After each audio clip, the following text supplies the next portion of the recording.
Assalamualaikum warahmatullahi wabarakatuh. Pada kesempatan kali ini, saya akan mempresentasikan permainan matematika kontemporer saya yang berjudul Minesweeper. Sebelumnya, video ini saya buat bertujuan untuk memenuhi ujian UTS saya nomor 4.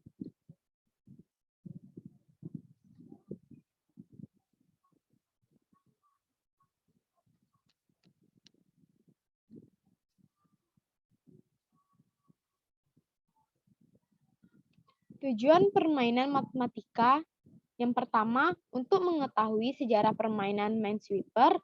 Yang kedua, untuk mengetahui fungsi dan tujuan permainan Minesweeper. Yang ketiga, untuk mengetahui cara kerja atau prosedur permainan Minesweeper. Yang keempat, untuk mengetahui cara pengintegrasian permainan Minesweeper dalam pembelajaran matematika. Yang kelima, untuk mengetahui pengetahuan, keterampilan, dan sikap matematis yang dapat distimulus oleh permainan Minesweeper. Poin pertama yang akan saya bahas adalah sejarah permainan Minesweeper.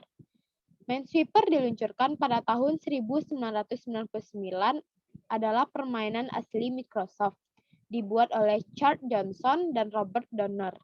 Asal-usul Minesweeper berasal dari permainan pada komputer mainframe pada tahun 90-an sampai 70-an.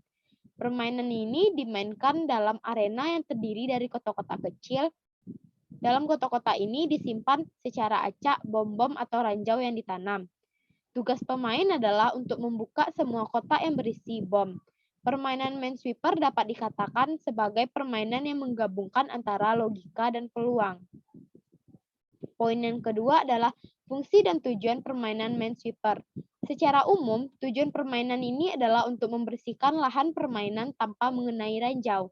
Sedangkan tujuan dan fungsi dalam permainan matematikanya adalah untuk membantu pemain dalam menerapkan konsep peluang dan logika matematika dalam bermain. Selanjutnya yang akan saya bahas adalah cara kerja atau prosedur permainan Minesweeper. Permainan ini mempunyai 3 mode permainan, yaitu yang pertama adalah beginner, mempunyai 10 bom dengan jumlah kotak 9 kali 9. Yang kedua adalah intermediate, mempunyai 40 bom dengan jumlah kotak 16 kali 16. Dan yang terakhir adalah advance, mempunyai 99 bom dengan jumlah kotak 16 kali 30.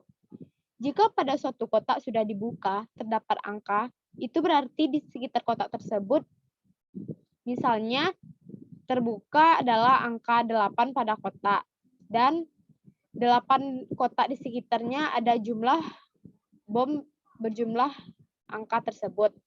Sebagai contoh, jika suatu kotak memiliki angka 1, berarti ada satu ranjau yang terletak di suatu kotak sekitarnya, entah di sebelah kanan, kiri, atas, bawah, atau sebelah kiri atas, kanan atas, kiri bawah, dan kanan bawah. Selain kotak yang memiliki angka dan menandakan jumlah bom, ada juga kotak yang tidak memiliki angka. Itu berarti di sekitarnya tidak ada ranjau yang ditanam. Permainan Minesweeper mempunyai fitur untuk memberikan tanda suatu kotak. Jika kita mengetahui di suatu kotak terdapat bom, kita dapat memberikan tanda merah.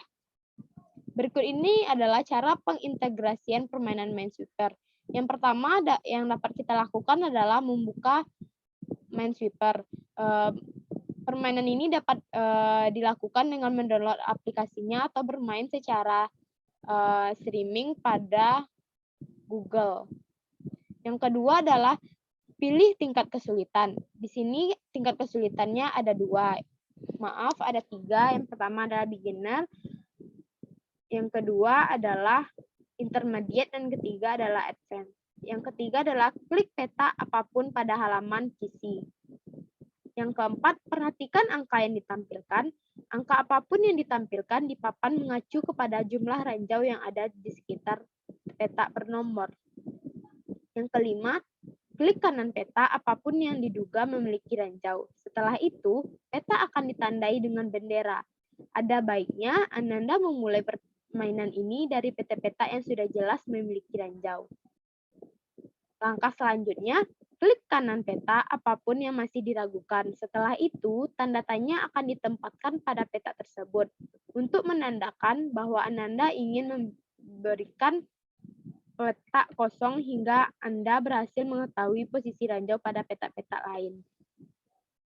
Langkah selanjutnya, klik peta apapun yang tidak memuat ranjau. Setelah itu, peta-peta tersebut akan dikosongkan.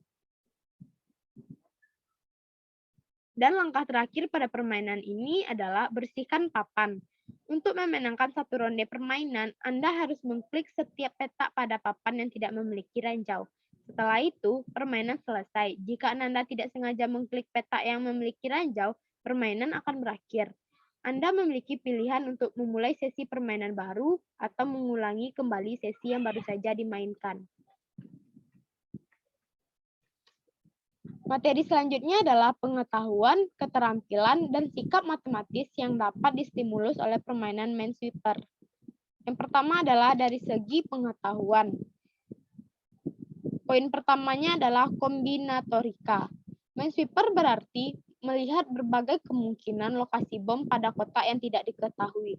Dengan berlatih melihat kemungkinan-kemungkinan yang terjadi ini, pemain atau peserta didik dapat lebih mengenal dan terbiasa untuk mempelajari konsep kombinatorika. Yang kedua adalah peluang. Pada Minesweeper, pemain tidak hanya menebak-nebak lokasi ranjau secara acak, tapi memperbesar peluang dalam menemukan kotak-kotak tersebut. Pemain menilai peluang 0 atau 1 untuk kotak-kotak yang tidak diketahui. Dengan cara demikian, pemain memperkecil kemungkinan lokasi ranjau sehingga lebih mudah ditemukan.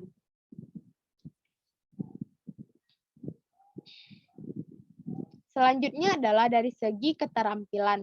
Keterampilan yang dilatih yang pertama adalah penyelesaian masalah. Permainan Minesweeper mengharuskan pemain untuk mencari solusi atas suatu permasalahan. Pemain tidak dapat menyelesaikan permainan secara instan, namun harus mengeksplorasi wilayah permainan secara sistematis. Yang kedua adalah dari segi keterampilan berpikir kritis. Permainan Minesweeper yang berkaitan dengan memprediksi ranjau membutuhkan keterampilan berpikir kritis. Menggunakan berbagai kemungkinan tersebut, pemain membuat kesimpulan mengenai lokasi kotak yang pasti atau tidak berisi ranjau. Dengan cara ini, pemain semakin terampil untuk berpikir kritis terhadap suatu stimulasi. Sekian pemaparan dari saya tentang rancangan permainan kontemporer yang saya buat. Semoga video ini dapat bermanfaat untuk teman-teman semua. Sekian, terima kasih. Assalamualaikum warahmatullahi wabarakatuh.